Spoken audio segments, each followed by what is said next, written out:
नमस्कार दोस्तों, मैं आपका दोस्त तेजेंद्र। आज मैं बात करूंगा एमए इंग्लिश एंट्रेंस 2025 कि कैसा एग्ज़ाम आने वाला है और आप लोगों ने कैसे प्रिपरेशन करनी है और इससे पहले क्या एग्ज़ाम का पैटर्न रहता था और आने वाले समय में क्या एग्ज़ाम पैटर्न रहेगा। देखिए, बदलते समय के साथ विद पैसेज ऑफ टाइम जो आपका एंट्रेंस लेवल है वो भी आपका डिफ़िकल्ट होता जाता है। ये मत सोचिएगा कि हिमाचल प्रदेश यूनिवर्सिटी शिमला का एंट्रेंस इजी होता है, तो हम जो है कुछ महीने में या कुछ दिनों में इसकी प्रिपरेशन करेंगे तो हो जाएगा। मुझे 2019 से 4 साल मैंने 2019 के बाद जो है 4 से नहीं 5 साल मुझे फ्री ऑफ कॉस्ट जो है वो कोचिंग देते भी हो गया है समय। और यही वजह है कि मैं स्टूडेंट की साइकी को जानता हूँ, उनसे इंटरेक्ट भी किया है, जहाँ पर उन्हें लगता था कि हिमाचल प्रदेश यूनिवर्सिटी शिमला का जो एमए इंग्लिश एंट्रेंस है वो काफ़ी इजी रहेगा और हो सकता है वो विद इन अवेलेबल टाइम में जो है उनके पास जितना भी 2-3 महीने है उसमें जो है वो प्रिपरेशन करके क्वालिफाई कर देंगे। हालांकि पॉसिबिलिटी है, ऐसा नहीं है, मैं ये दावा नहीं करता कि नहीं होता है, लेकिन पॉसिबिलिटी हमेशा रहती है कि आप अगर 2 से 3 महीने डट के तैयारी करो तो मैक्सिमम स्टूडेंट इसको क्वालिफाई करते हैं। लेकिन सवाल है कि बदलते समय के साथ, गुजरते वक्त के साथ सब कुछ आसान नहीं रहता, एक साथ कुछ भी नहीं रहता। अब जो है एमए इंग्लिश एंट्रेंस का जो पैटर्न है, जो क्वेश्चंस है, वो कहीं ना कहीं उस जो अगर मैं कहूँ कि लेवल 2 और 3 जो था, अब वो लेवल कहीं ना कहीं 5 to 6 पहुँच गया है। तो डिफ़िकल्टी लेवल जो है आपका वो बढ़ता जा रहा है, जो आपका लेवल 2 लेवल। तो यहाँ से मैं आपको एक क्लियर कर देना चाहता हूँ कि हिमाचल प्रदेश यूनिवर्सिटी शिमला का जो एंट्रेंस है वो 70 मार्क्स का होता है, जहाँ पर आपका 30 जो है वो MCQs होते हैं और 40 आपका एसेज होते हैं, जिसमें ऐसे आपके लिटरेरी और नॉन लिटरेरी ऐसे पूछे जाते हैं। नॉन लिटरेरी ऐसे यानी कि आपको 2 ऐसे पूछे जाएंगे। जो 20 मार्क्स का एक ऐसे होता है, आपको 4 में से ओनली एक ही अटेम्प्ट करना होता है, जहाँ पर आपको नॉन लिटरेरी ऐसे में हो सकता है वीमेन स्टेटस इन इंडिया पूछा जा सकता है, हो सकता है ड्रग एब्यूज़ इन इंडिया पूछा जा सकता है, हो सकता है इम्पोर्टेंस ऑफ इंग्लिश लैंग्वेज और English as a globe language, और दूसरा आपसे पूछा जा सकता है impact of online education in current time. और इस तरह के कई सारे क्वेश्चन, जो अनएम्प्लॉयमेंट के ऊपर क्वेश्चन पूछा जा सकता है, करप्शन के ऊपर क्वेश्चन पूछा जा सकता है। तो ये सारी जो चीज़ें हैं वो आपकी नॉन लिटरेरी ऐसे में पूछे जाते हैं। फिर दूसरा जो आपका लिटरेरी ऐसे, वो तो दोस्तों एक बात बता देना चाहता हूँ कि वो डिपेंड करता है, जो आपका एग्ज़ाम सेट करता है उसका माइंड किस तरह से है, किस जॉनर से वो पूछ रहा है, वो उसके हाथ में। लेकिन फिर भी मैं आपको एक आइडिया के तौर पे मैंने खुद से भी नोट्स बनाए हैं, वो सेलिंग नोट्स हैं। आप लोग अगर मेरे साथ जुड़ेंगे तो आप लोग मुझसे डायरेक्ट कांटेक्ट कर सकते हैं, ठीक है। मेरे बारे में ज़्यादा जानने के लिए आप प्रीवियस वीडियोस भी देख सकते हैं, जहाँ पर मैंने इससे पहले भी अपने नोट्स बनाए थे और बच्चों को दिए थे। और बहुत ही मतलब एक तरह कहूँ कि अगर मान के चलो आप 1 साल का 200 रुपीज़ किसी नोट्स में लगा रहे हो तो इसमें कोई ज़्यादा बुरी बात नहीं है। और वहाँ से आपको ये नहीं होगा कि आपको एक आइडिया सा होगा कि भाई यहीं से क्वेश्चन आएंगे, मैं वैसा दावा नहीं कर रहा हूँ, लेकिन आपको एक आइडिया हो जाएगा कि पेपर पूछते कैसे हैं और डायरेक्ट क्वेश्चन भी वहाँ से बनेंगे।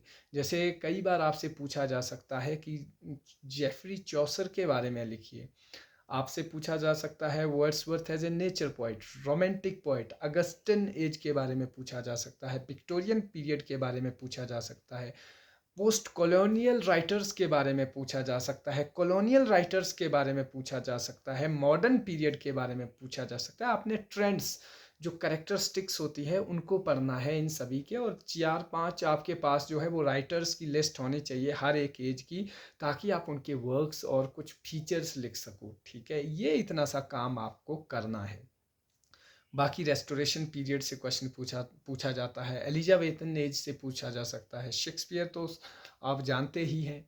और स्ट्रीम ऑफ कॉन्शियसनेस, जैसे आपको मैं बता दूं, ऑक्सफोर्ड मूवमेंट से क्वेश्चन पूछा जा सकता है कि what do you know about अब तो धीरे धीरे इन्होंने जो पलायन है वो थ्योरी की तरफ भी कर दिया है। आपने हल्की सी थ्योरी को भी पढ़िए, आप जानिए कि न्यू क्रिटिसिज्म क्या है, जानिए थोड़ा बहुत कि मॉडर्निज्म क्या है, पोस्ट मॉडर्निज्म लिटरेचर क्या है, थोड़ा जानिए कॉलोनाइज जो आपका लिटरेचर है वो क्या है, पोस्ट कॉलोनियल लिटरेचर क्या है, इनके बारे में जानिए थोड़ा बहुत, मतलब पढ़ के जाइए एटलीस्ट। फिर आपके 20 मार्क्स की होती है लिटरेरी टर्म्स, जो काफ़ी ज़्यादा रोल प्ले करती है किसी के लिए भी इस एंट्रेंस को क्वालिफाई करने के लिए, क्योंकि लिटरेरी टर्म्स आपका पॉइंट टू द पॉइंट जो है वो एक जवाब मांगती है। आप याद रखिएगा कि जब आप लिटरेरी टर्म्स कर रहे हो तो आपके लिए ये नहीं होना चाहिए कि आप जो है कुछ का कुछ लिख रहे हैं। फॉर एन एग्जाम्पल, आपकी लिटरेरी टर्म्स जो होती है वो 60 वर्ड्स में आपने उसको कंप्लीट करना होता है, और जो आपका ऐसे होता है वो 20 मार्क्स का ऐसे होता है, वो आपने 200 से 300 के बीच में उसके वर्ड्स लिमिट होते हैं। इसलिए पैनिक नहीं होना है कि कितना बड़ा ऐसे होगा, कितना करना है, क्या नहीं करना है। आपने एक ही चीज़ याद रखनी है कि क्वालिटी मैटर करती है, वर्ड्स नहीं, ज़्यादा क्वांटिटी नहीं कि आपने 6-7 पेज भर दिए और उसमें क्वालिटी है ही नहीं। फिर उसके बाद आपके जैसे लिटरेरी टर्म्स आपसे पूछी जा सकती है, what is an ode, lyric क्या है, सलिलिकी क्या है, मेटाफर क्या है, मेटोनमी क्या है, आपसे पूछा जा सकता है एस्थेटिक क्या है, एस्थेटिसिज्म क्या है।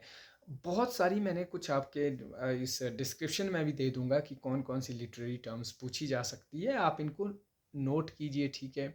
ब्लैंक वर्स क्या है, फ्री वर्स क्या है, कई बार पूछे जाते हैं, और आपने ये याद रखना है कि यहीं से क्वेश्चन पूछे जाते हैं मैक्सिमम। ट्रेजिडी क्या है, एपिक क्या है, ट्रेजिक कॉमेडी क्या है, कथारसिस क्या है, हमर्शिया क्या है, डीकंस्ट्रक्शन क्या है। आपसे अब आज के दौर में आप ये मत भूलिएगा कि आपको यहाँ से क्वेश्चन नहीं बनेंगे। जो थेरी है, हल्का फुल्का थेरीज की जो लिटरेरी टर्म्स है उनको भी पढ़िए। फिर इंडियन लिटरेचर बहुत बेसिक है, आज के दौर में इंडियन लिटरेचर के ऊपर काफ़ी ज़्यादा फोकस किया जा रहा है। थोड़ा सा क्लासिकल लिटरेचर पढ़िए आप, इंडियन लिटरेचर के जो ऑनवर्ड्स 1900 है उनको पढ़िए, मुल्क राज आनंद के बारे में पढ़िए, अनीता देसाई के बारे में पढ़िए, किरण देसाई के बारे में पढ़िए। सबसे पहले लिस्ट बनाओ जो बुकर प्राइज है, साहित्य अकेडमी अवार्ड विनर्स है, उनके बारे में पढ़ो, उनके वर्क्स पढ़ो, उनकी एक एक बार समरी पढ़िए। आपके पास काफ़ी समय है और हो जाता है, ज़्यादा डिफ़िकल्ट नहीं है। 20वीं सेंचुरी जो है काफ़ी इम्पोर्टेंट रोल प्ले करती है किसी भी एग्ज़ाम के लिए, क्योंकि वहाँ पर बड़े सारे राइटर्स ऐसे हैं, क्योंकि वर्ल्ड वॉर पोइट्स वहाँ पे मिलेंगे, वर्ल्ड वॉर राइटर्स वहाँ पे मिलेंगे, पोस्ट मॉडर्न वहीं पे मिलेंगे, स्ट्रक्चरलिज्म, पोस्ट मॉडर्निज्म।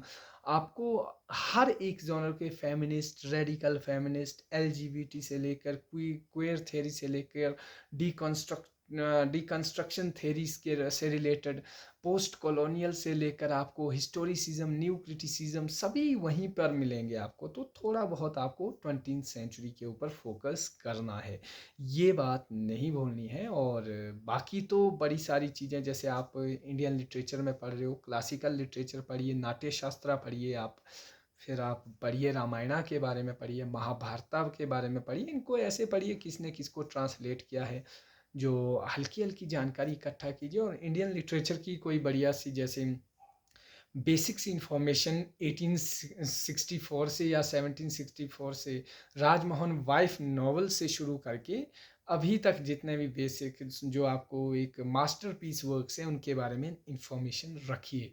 तभी आपका जो है वो काम हो सकता है, तभी आप कोई भी एग्ज़ाम क्वालिफाई कर सकते हो। और दूसरी चीज़ ये है कि आप जब एमसीक्यूज़ पढ़ रहे हैं तो एमसीक्यूज़ जो है वो आप ज़्यादा डेप्थ में ना पढ़िएगा। ज़्यादा डेप्थ यानी कि आप थोड़ा सा लिंग्विस्टिक्स के बारे में भी पढ़ो, लिंग्विस्टिक्स से भी क्वेश्चन पूछे जाते हैं। हिस्ट्री ऑफ इंग्लिश लिटरेचर पढ़िए, 14 to 18 सेंचुरी और 18 to 20 सेंचुरी। बेसिक से क्वेश्चन पढ़ने हैं, ऊपर ऊपर से, इतना डेप्थ नहीं जाना है कि ज़्यादा। जो आपको मास्टर्स में जो मास्टरपीस वर्क्स लगे हुए हैं, जैसे शेक्सपियर है आपका, चार्ल्स डिकन है, टॉमस हार्डी है, जेन ऑस्टिन है, टीएस एलियट है, आपके वर्जीनिया वुल्फ है, ये जो मेन राइटर्स है ना, जो आपके कैनन राइटर, इनकी लिस्ट बनाओ और इनकी वर्क्स को तो एटलीस्ट एक बार आप इनकी समरी पढ़ के जाओ, तभी आपका जो है एक एग्ज़ाम में अप्रोच बन सकती है। और एक बात याद रखिएगा, यहाँ पर आने से पहले सबको ऐसे लगता है कि पेपर जो है हिमाचल प्रदेश यूनिवर्सिटी शिमला का ईज़ी होता है, जबकि ईज़ी बिल्कुल नहीं होता है। देखिए, जब एमसीक्यूज़ का जो पैरामीटर होता है, वहाँ से हम इजी और डिफ़िकल्ट का जो है एक पैरामीटर बना सकते हैं, लेकिन सब्जेक्टिव को आप इजी और डिफ़िकल्ट नहीं कह सकते। क्यों? क्योंकि आप नहीं जानते कि सामने वाले के माइंड में क्या है, क्या पूछ सकता है, क्या नहीं।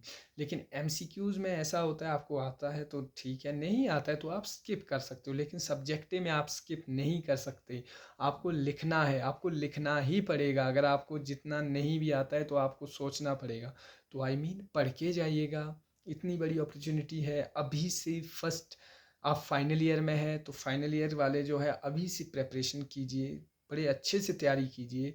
बहुत सारा वक्त है आपके पास। CUET की, CUPG की बुक ले लीजिए। Delhi university MA English entrance करके एक R गुप्ता की बुक है, उसे ले लीजिए। जो भी आपके पास मटेरियल अवेलेबल है कम समय में। और जो आप रूसा वाले हैं, रूसा में BA सेकेंड ईयर में जो लिटरेरी टर्म्स की आपको बुक लगी हुई है, उसको इतना डेप्थ तरीके से पढ़िए, उसके नोट्स बनाओ। जैसे आप for an example literary terms पढ़ रहे हैं, उसकी जब डेफिनेशन लिख रहे हैं तो साथ में एग्जांपल्स भी देने हैं, वर्क्स की एग्जांपल भी देने हैं। जब आप सलीलकी के बारे में लिख रहे हैं तो उसके एग्जांपल भी देने हैं। जैसे हैमलेट में जब सलीलकी जो होता है, जब कोई अपने आप से संवाद करता है, ठीक है, जब अपने आप से डायलॉग्स करते हैं आप, तो कौन करता है? हैमलेट करता है। किस कंडीशन में करता है? वो आपने एक कोटेशन लिखनी है, 2-3 आपने उसके एग्जाम्पल भी देने हैं। तब यहाँ से जो है आपका एग्ज़ाम को जो एग्ज़ाम जब आपका चेक होता है तो सामने वाले को समझ आती है कि नहीं, वास्तव में बच्चे को नॉलेज है लिटरेचर की। अदरवाइज़ डेफिनेशन तो कोई भी ऐसे लिख देता है, मतलब तोड़ मरोड़ के।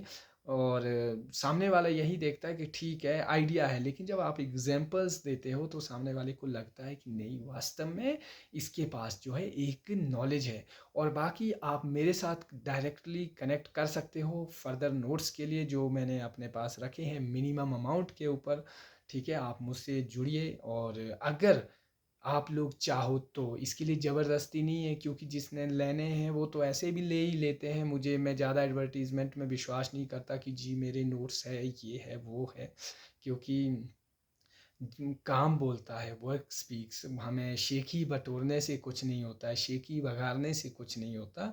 हमारा काम बोलता है। इससे पहले भी मैं उन सभी स्टूडेंट्स का बहुत बहुत तहे दिल से धन्यवादी भी हूँ। जब मैं विश्वविद्यालय में जाता हूँ कभी भी, तो वो मुझसे मिलते हैं और बड़े इत्मीनान के साथ मिलते हैं, बड़ी खुशी होती है। यही है, हम पैसा कमाना इज़ नॉट माई मोटो। क्यों? बस लोग कमाना है। जब भी विश्वविद्यालय की तरफ जाओ, ऐसा अपनापन सा फील हो। जब लिटरेचर वालों में घुसते हैं, जब हम अपने डिपार्टमेंट की तरफ जाते हैं, तो मैं आज भी ऐसा फील नहीं करता कि मैं 5 साल के बाद जा रहा हूँ। तो मुझे आज भी ऐसा लगता है, नहीं यार, ये जैसे ये मेरे डिपार्टमेंट के लोग हैं और मुझसे जानते हैं और मैं इनका बैचमेट हूँ, ऐसी फीलिंग आती है। और जो जानने वाले होते हैं उनसे जब बात करता हूँ काफ़ी अच्छा लगता है। आज के जो स्टूडेंट्स हैं काफ़ी क्यूरियस रहते हैं, क्यूरियसिटी लेवल भी उनमें काफ़ी अच्छा रहता है, और बड़ी बात ग्रेटिट्यूड भी रहते हैं। यही सबसे बड़ी बात होती है कि हम जब आप लोगों के साथ जुड़े हैं, मैं आपके साथ ऑनलाइन जुड़ा हूँ, आप लोग मुझे देख पा रहे हैं, मेरे लिए यही खुशी की बात है। और मैं ज़्यादा कुछ नहीं चाहता हूँ कि आप लोग जी मुझसे मेरे नोट्स ही लो। जिसने पढ़ना है वो ले ही लेगा। उसको पता है कि इतनी कम लागत पर कोई भी पूरे या हिमाचल में क्या, पूरे भारत में कोई नहीं देता है। पिछली बार भी जब मैंने नोट्स सेल किए थे, सेल इसलिए किए थे क्योंकि इसको ना फिर वैल्यू नहीं करते हैं स्टूडेंट, वैल्यू ही नहीं करता है उसको। जब फ्री में कोई चीज़ दे दो तो ना वो पढ़ता है। फिर मेरी जो मेहनत है, अभी मैं कई समय से लगा हुआ हूँ नोट्स को री एडिट करने के लिए, क्योंकि इस बार कई सारी चीज़ें जो है वो एडिट हुई है आपके मास्टर्स में। मास्टर्स एंट्रेंस में थ्योरी के ऊपर भी इन्होंने काफ़ी स्ट्रेस दिया है। तो ये चीज़ें जो है आपने याद रखना है। और लास्ट चीज़, मैं डिस्क्रिप्शन में वो सारे वर्क्स डाल दूंगा। अगर आपको आज नहीं मिलते हैं तो अपडेट रहिए, मैं कभी भी डिस्क्रिप्शन में सारी लिस्ट बना के आपको उन राइटर्स की वर्क्स को अच्छे से पढ़ो और उनके बारे में ओवरव्यू जानिए, तभी आपका जो है वो भला हो सकता है। मैंने यही कहना था आज की इस वीडियो में। और तमाम आप सभी मेरे यूट्यूबर्स फैमिली का बहुत बहुत धन्यवाद। आप सभी का समय शुभ रहे। जय हिंद, जय भारत।